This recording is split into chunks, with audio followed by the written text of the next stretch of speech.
Hello everybody. The Warriors took care of business against the Sacramento Kings. I wanted to focus on the Steph Curry, Jonathan Kaminga pick and roll, which the Warriors spammed at the beginning of the fourth quarter when the game was getting uncomfortably close. The plays were fun, and then they're also a glimpse into the future, I hope. This first offensive play of the fourth quarter, so this is a called play, and the Warriors have combined two of their classic plays, motion weak pick and roll and zigzag. So the motion weak part of it always begins the same. Steph is going to enter the ball on this side.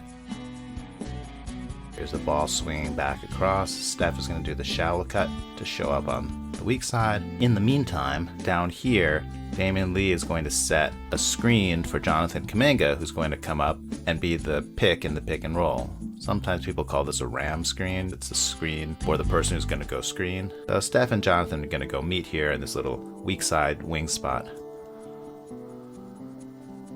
There's Damion Lee. He couldn't get much of a screen, just kind of elbowed the person going by. Jonathan Kaminga coming over. So this part is the completely normal motion weak pick and roll.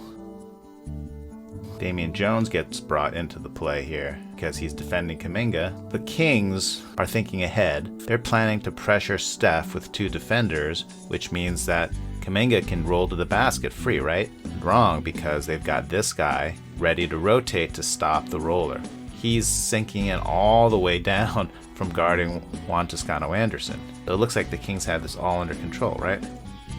Just as Mitchell is here investigating Steph's choice of boxer brand and Damion Jones is pressuring Steph, Kaminga slips, that much is expected, and Metu takes a step getting ready to meet Kaminga's roll, but Steph unexpectedly passes not to Kaminga, so usually he'd throw a little dainty pass over the top, but instead he whips it to JTA in the other weak wing, and that's going to make Metu turn his head to see what's going on with our guy Juanito.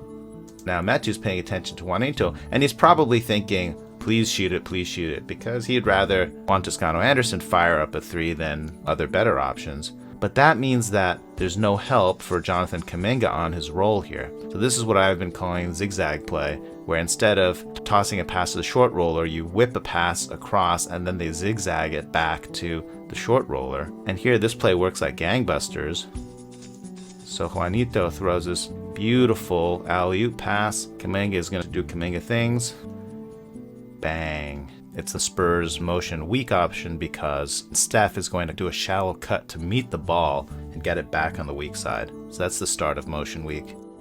The next play down, the Warriors get into a similar set. There's going to be a high wing pick and roll on the right side and three shooters on the weak side. So this whole side of the court is empty. But they don't do any rigmarole with the motion weak and the shallow cuts and all that. No, they just run right into the final state. Here, Juan Toscano-Anderson trying to set this quick screen in early offense. Starts rolling. Metu was coming up. He was behind the play a little bit. He'd sunk all the way back in, and now he has to come back up to give the Kings special welcome to Steph. Davion dogging Steph as usual. And now look at this runway. He's got what looks like a short dunk, right?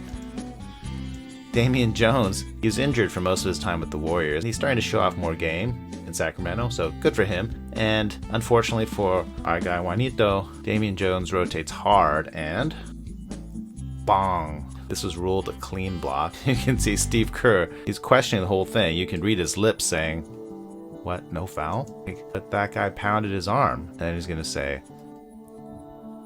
our ball? All right. So the next play down, Steph reflects on what happened in that last pick and roll, and he thought, what if we bring Jonathan Kaminga in to set the screen, because Kaminga is being guarded by Damion Jones, who's the guy who just had that massive block. Damion Jones will be pulled out of the paint and he won't be able to contest the dunk. There's a signal to Kaminga, and then waving off JTA to clear out. So JTA says, all right, fine, I was ready to set this back screen for you so you could go to work, but I know when I'm not wanted. And he clears out, and here comes Kaminga. Now you have Damion Jones up in the play, so he won't be available to rotate from the weak side to go for any blocks. I like this solid screen that Kaminga sets. He really bonks Davion Mitchell, which means that Jones really does have to step up to pressure Steph. Mitchell trailing Steph. No one ever got fired for following Steph. Damion Jones trying to contain Steph, and Kaminga just makes his cut. Well timed. Steph with a nice little pocket pass. So now Metu is the only person who can contest, so he has to rotate. But Metu leans a little too far this way. Kaminga makes him regret it by saying, fine, you want to give me the left side, I'm going left. And he goes around Metu. Kaminga had gotten a lot of nitpicky fouls so far, and he definitely has some frustration he wants to work out, and he does it constructively like this. Bong. What an electric player. This next play isn't a Steph Kaminga pick and roll, but I like it anyway. This is the Klay play, except Klay is not playing the role of Klay. So this play always starts with somebody setting a pin down for this screener who's going to come up. In this case, Klay is the one who's going to set the high screen. And this play has two parts on top here. Whoever comes up to set the screen instantly slips it. So there's that option to run a normal pick and roll. But more typically, the Warriors like to use this other option where whoever sets this initial ram screen for the screener gets a screen for themselves by popping out over here. Up high, you can see this is a normal Klay play. Klay setting and instantly slipping the screen, which is a pretty good action that often works. We saw that a couple of games ago.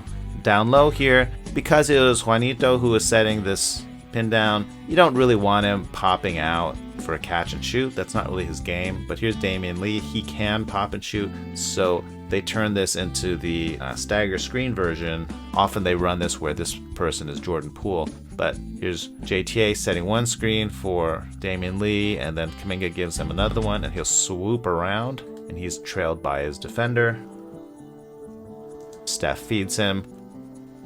Hield does a decent job contesting that shot. Damion tries to attack this closeout, and the Warriors have been emphasizing driving baseline here, and when the rotation comes, throwing it to the opposite corner for a corner three. This is not a bad contest from Damion Jones, though Juanito keeps the ball moving. He does a quick dribble handoff, and you had the set play and it didn't work out, and so now you flow into your improvisations with your teammates using the set pieces. So this is one. Klay gets the dribble handoff. Instantly, the Kings are in red alert. Damion Jones jumps out. Harkless also jumps out. Now there are two guarding Klay, so there has to be someone open. At the moment, it's our guy Juanito. Klay finds him very nicely, and our guy Juanito, he's maybe not scary as a three-point shooter, but he's scary enough that people have to defend him. But here's Buddy Hield, and he feels like he has to rotate out to stop a completely open three-pointer, which is unfortunate for the Kings because Buddy Hield had switched on to Kaminga.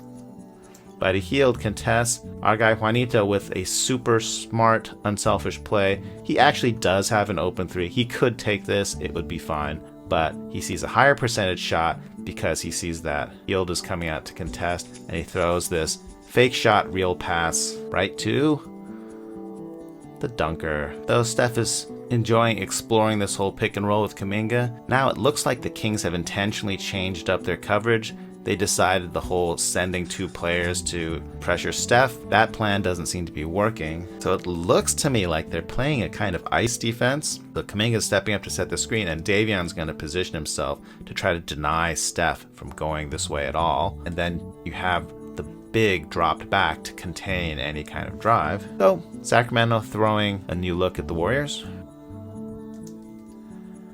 Steph says, okay, Davion's still hanging with me, so these guys are basically double teaming Steph. So Steph looks to me like he's driving in there to accept the double team. So he forces the Kings to really double team him, and I think he's expecting the Warriors to improvise behind him, which they are kind of. So right now, Metu has to cover our guy Juanito and also Kaminga. And so Juanito looks like he's going to cut to try to force Metu to cover him or to cover Kaminga.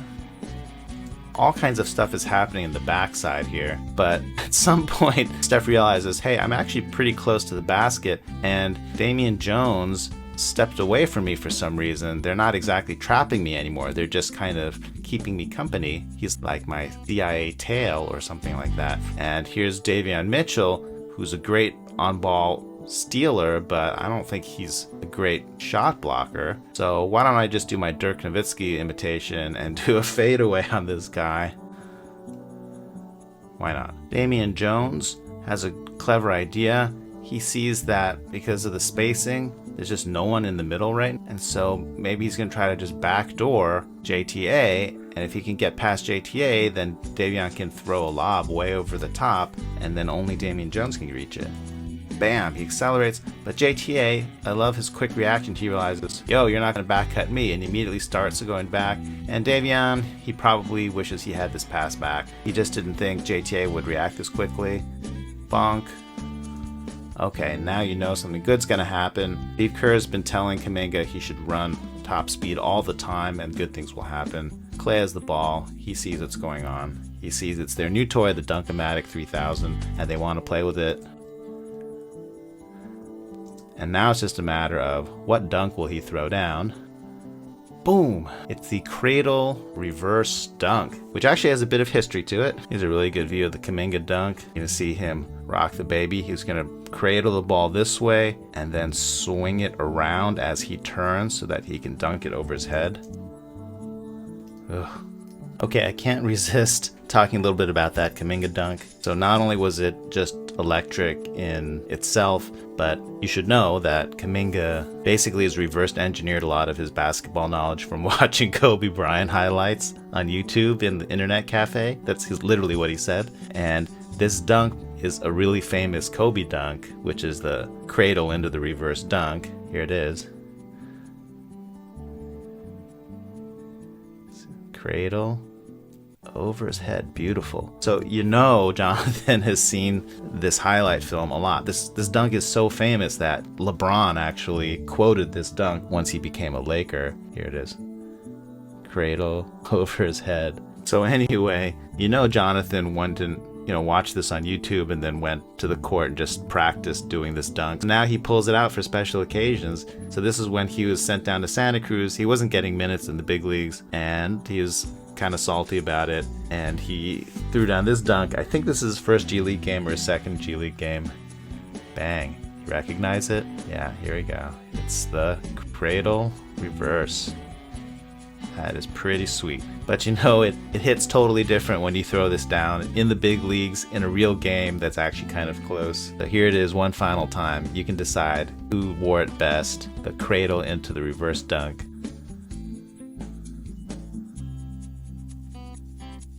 Oh, he just glides effortlessly. And here's Steph's. Okay, Mr. Curry, how do we feel about this dunk?